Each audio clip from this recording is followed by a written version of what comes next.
Hi there, I'm Roux. Welcome to my video. Today is going to be delightfully spooky, you guys. Oh yes, Halloween is a whole month on this channel. This week with r/NoSleep. With the haunting stories of Patches, Back to the Future, and The Envelopes. But first, this week's shoutout is a three-parter. First to Kendall Rae. I'm a simple man. When I see satanic grinder date, my curiosity is piqued. Cammy, clicking like before the video even starts because Roux plus spoopy stories is an automatic like. Heart emoji and other emoji. Aww. And last but not least, Thingamajagger. I saw this because I was bored. Now I'm straight up addicted and subbed. Excellent. But without further ado, let's get into the spoopy. Patches. The weird kid from across the street where I grew up had an extremely unwholesome obsession. By hyperobscura. Corny, Connor Copperfield, was a weird kid. We all thought so. He wore thick horn-rimmed glasses. Corny as heck. He had fiery red scruffy hair and pallid skin with more freckles than any 5th grader could count. We knew that because one day a bunch of 5th graders held him down and started counting. They got to 442 before they had to give up. I guess that's how far 5th graders can count. He was sort of my friend though. Well, as close a friend as someone like Corny could have, I guess. Kids can be cruel like that. If one of the cooler kids has it in for you, you're basically an unwanted pariah until you hit puberty. Joel McKenna was our cool kid. He was in 7th grade and had a nose ring. Cool as heck, that nose ring. He didn't like Corny one bit. Well, except for as a punching bag. He quite enjoyed him then. Corny was tough though, I'll give him that. He rarely flinched, never cried, and definitely never tattled. He was too smart for that. I think that's what fueled Joel's anger. Corny was just so much smarter than him, better than him in just about every conceivable way. I guess he realized already then that Corny would most likely grow up to become something special, while he would be stuck perpetually in some dead-end job. They were both wrong though, as it turned out. There was something brewing inside that awkward, pale frame of Corny. I don't think anyone but me could see it, but it was definitely there. Some kind of darkness, I suppose. Deep and potent.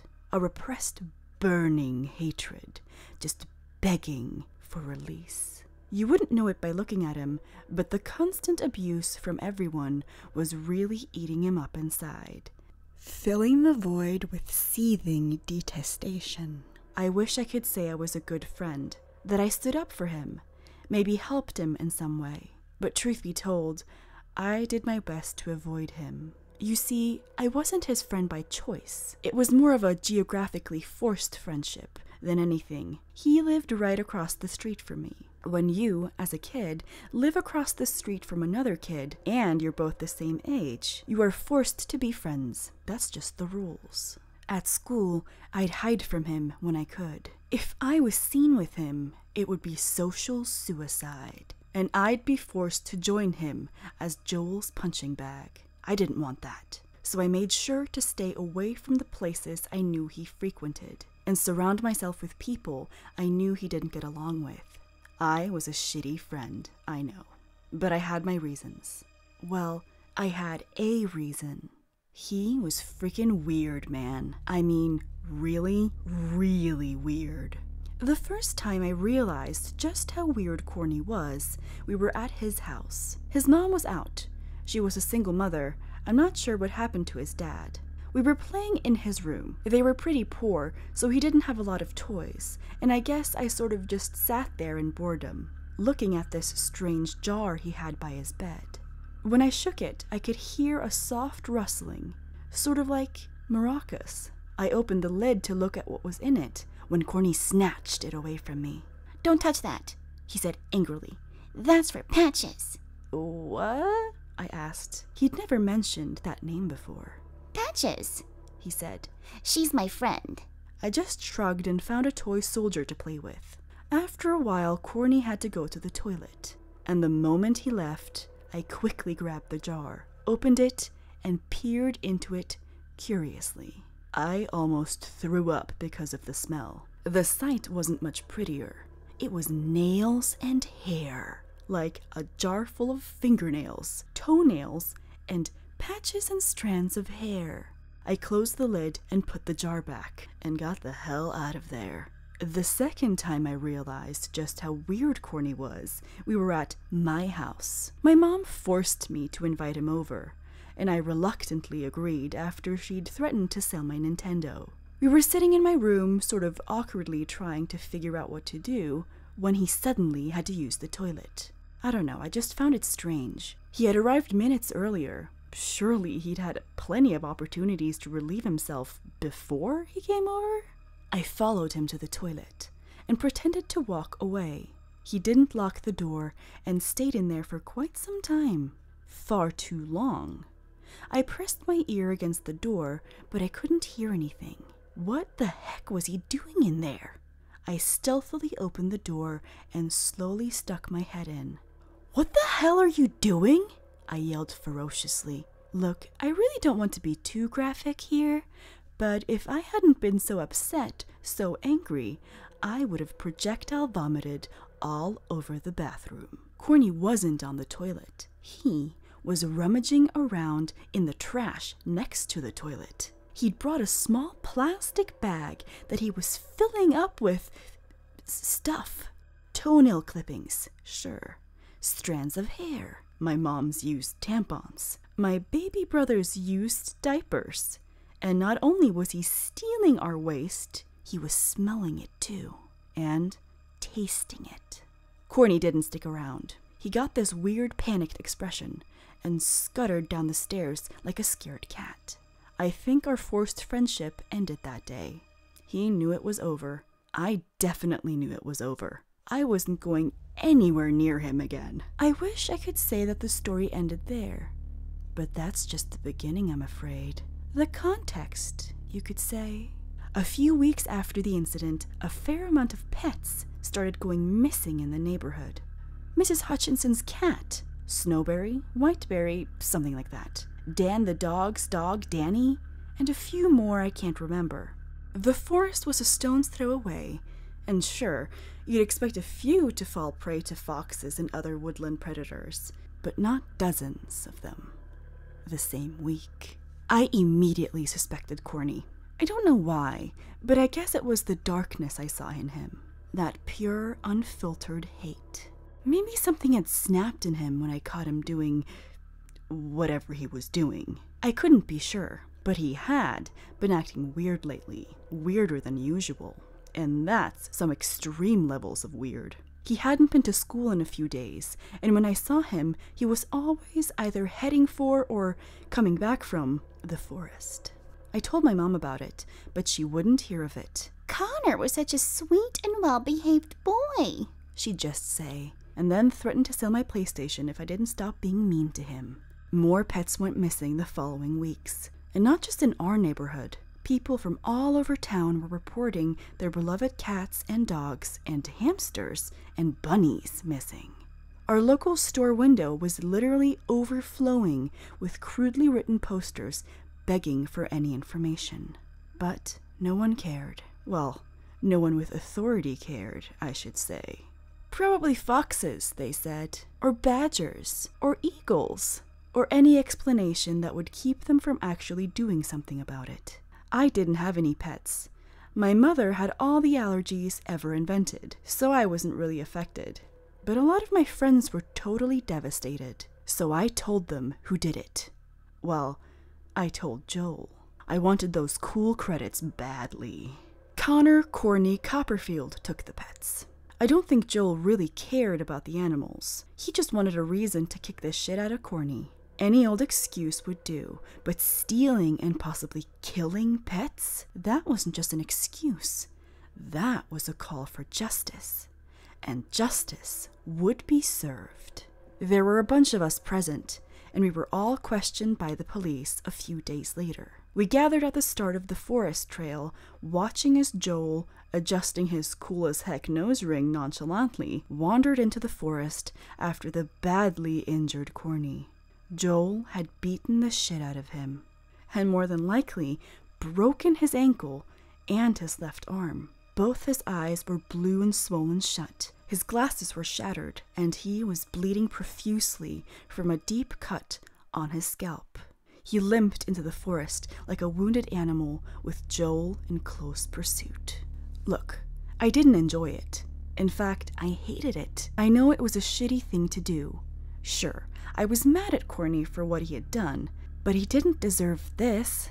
He didn't deserve to be chased into the forest like some freak outcast. That's the last we ever saw of Corny and Joel. Well, sort of. The police didn't know what the hell had happened. Big surprise. A bunch of talentless, lazy hacks, the lot of them. They searched the forest front and back several times over, and teamed up with the volunteers, they kept it going for weeks. But there was nothing. No trace, no nothing. It was like they had vanished into thin air. The weirdest part, according to Sarah, the sheriff's daughter, was the dogs. The canine unit. They couldn't get them into the forest. They were too afraid. Even if they dragged them in there, they would do nothing except lie down and whimper. Something in that forest freaked them out, Sarah said, and her father didn't want to look into it. He was scared too, she said, deathly afraid of what might be out there. Corny's mom moved soon after. I guess she couldn't stand the place anymore. Can't say I blame her. I, for one, will never return. Not after what I saw. Not after I saw Patches. It was a few years after the event. Sarah and I, yes, we became a thing, much to her father's dismay. Useless bastard. Were walking her dog on the forest trail when it suddenly started acting strange. It sort of panicked, dragging Sarah away from the trees, whimpering like crazy. Sarah thought maybe it had stepped on something, but I could clearly see movements in the bushes further in. I told Sarah to stay back as I went to investigate. I could smell it before I could see it.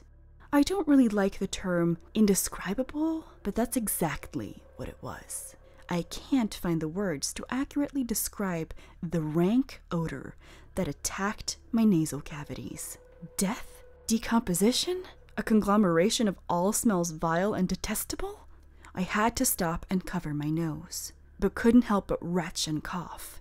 I guess it must have heard me, because the bushes suddenly stopped moving. I started edging closer, trying to stay as silent as I could.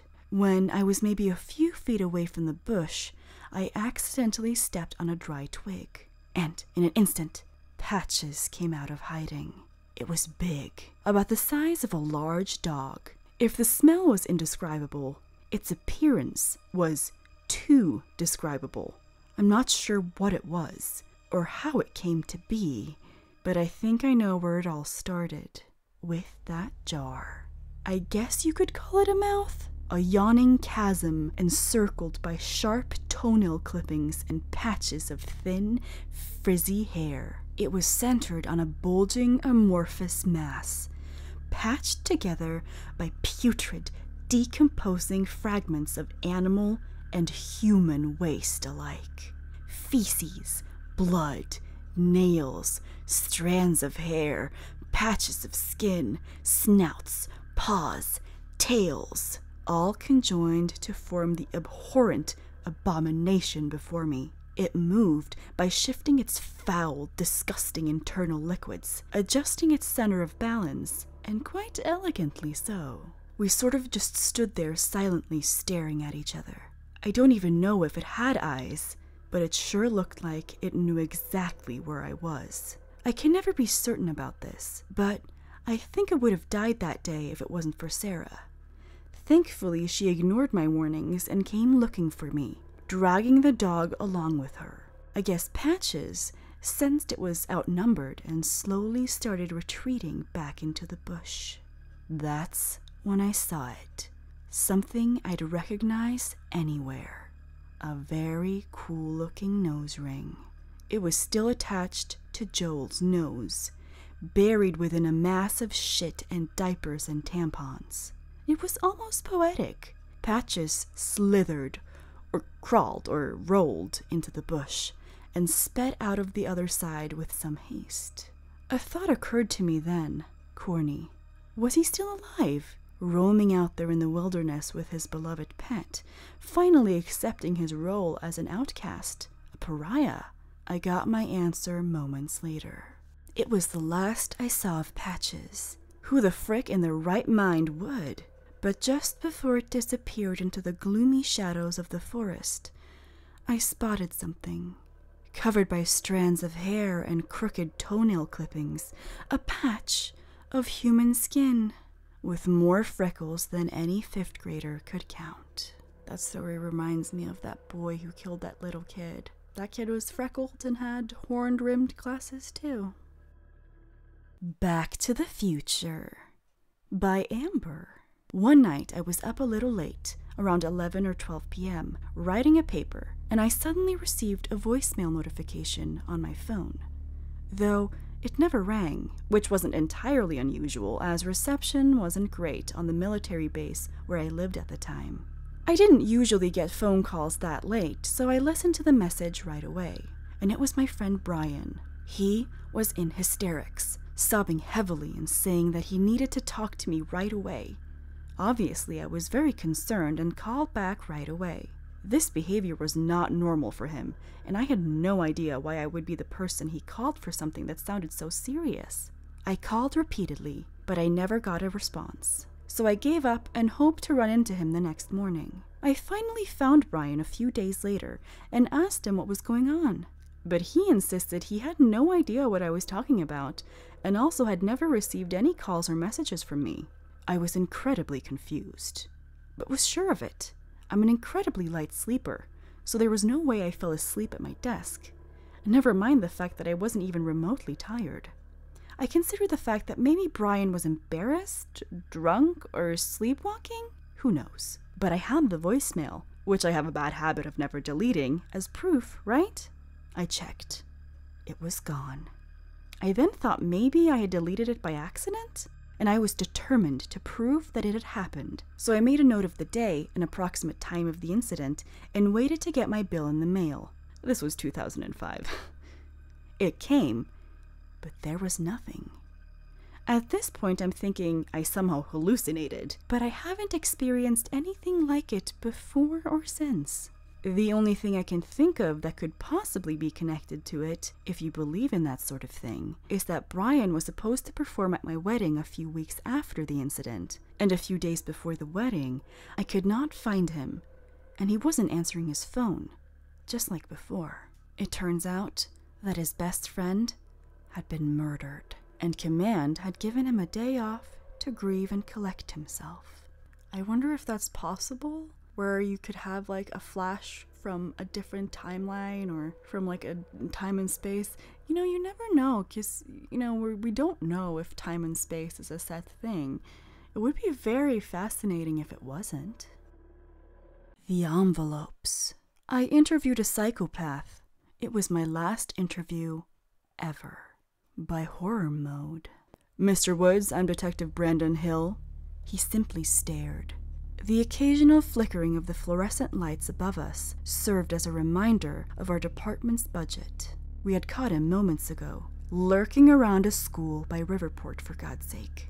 You've been arrested for the murder of 7 individuals in the Riverport area? I tapped my index finger on my tongue and passed some files across the table that contained images of the victims. Gruesome ones. He looked down and gazed at them, as if reliving them. He looked proud. Tell me, I began, scooting my chair closer to the cold steel table between us. Looking at all of this, how do you feel? He remained silent for a moment that felt like an eternity with him. He smirked. Then, still seated and still smirking, he very slowly leaned forward and lowered his head until his chin barely touched the table, and his eyes glaring up at me, replied, Feel? I gulped louder than I should have. Yeah, how do you feel about what you did? What does that mean? I realized the ridiculousness of that question. I was talking to someone who had the same emotional reaction, murdering people, that I do swatting flies. Still, he was playing with me. I don't understand the question, Detective, he continued, trying to hide his smile. Mr. Woods, Keith Woods, was one of the most clean-cut persons I had ever met. His pitch-black hair slightly sloped across his forehead and almost met his thick eyebrows. His fingernails trimmed perfectly, and his face spotless and filled with youth. He wore a white dress-up shirt and black jeans. I didn't want to begin to imagine where his tie was, what he might have used it for. I continued my questioning. We don't often get young men sitting here, especially ones who just graduated with all their masters, in an interrogation room, cuffed. I sat back with my arms crossed, awaiting his response. His white buttoned-up shirt almost glowed against the lights in the room. I sat there for a moment and imagined not a single strand or speck of dust on it. But in reality, he was colored in his victim's blood. Just thinking of that white shirt plastered in red. Appearance truly is everything. I did not ruin my life, he answered. Can't say the same for... He suddenly burst out in an obnoxiously loud laughter, akin to that of a hyena. I was not amused, and neither were the officers watching from the other side of the one-way mirror. I recollected the files I had put before him, going through the images for myself one last time. One in particular challenged my ability to keep my professionalism. A 19-year-old boy, Thomas Goodman, beaten to death. Mr. Woods had an envelope delivered to the boy's parents on Christmas morning. For anyone who dares to question my ability to keep myself in check in the face of evil, remember that one. Could you hold back? I continued my questioning. Mr. Woods, tell me about Jessica Lopez. A small grin appeared on his face. He sat back and tapped his shiny loafers against the floor, as if thinking. What about it? What did you do to her? Do you remember?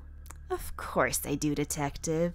In fact, he opened his mouth and picked at his teeth, the chains to his cuffs rattling. I can still taste her. I sat back and waited for him to regain his composure after he spent a good minute laughing like a lunatic. In the 30 years I've been doing this, I've never met a more vile monster. Not in my life. I just wanted to reach over the table right then and grab him by his skinny throat. You never would have guessed him, of all people, capable of something like that. And that's what's truly horrifying. He was young, clean, teeth as white as snow, and well-dressed, all complete with a touch of cologne, just to fool you a little further. Keith. Ooh, first name. How up close and personal of you, Detective. His eyes widened, disturbingly so. He was having fun now. This wasn't an interrogation anymore. But could you blame me for failing this interview? How do you even begin to intimidate evil itself? I continued.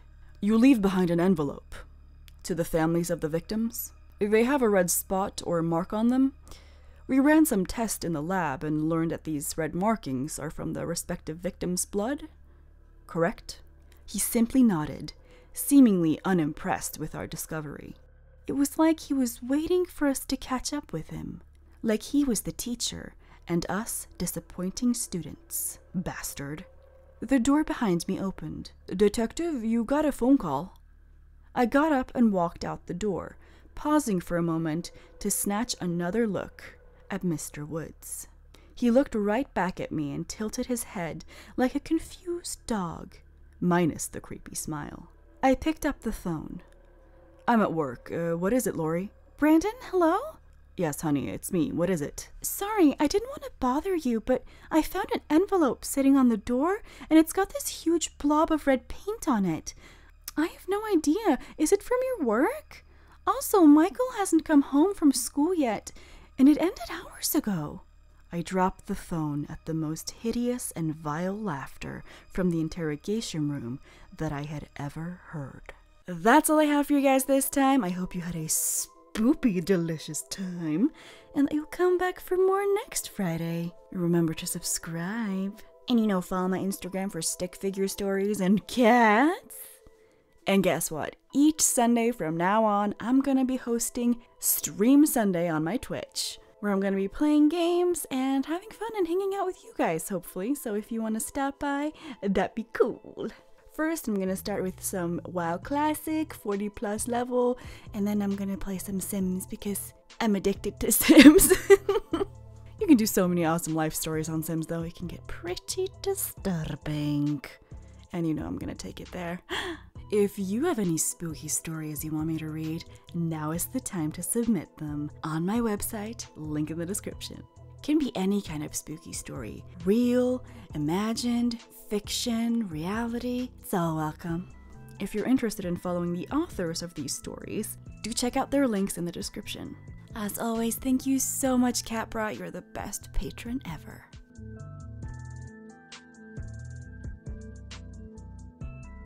It's the moment.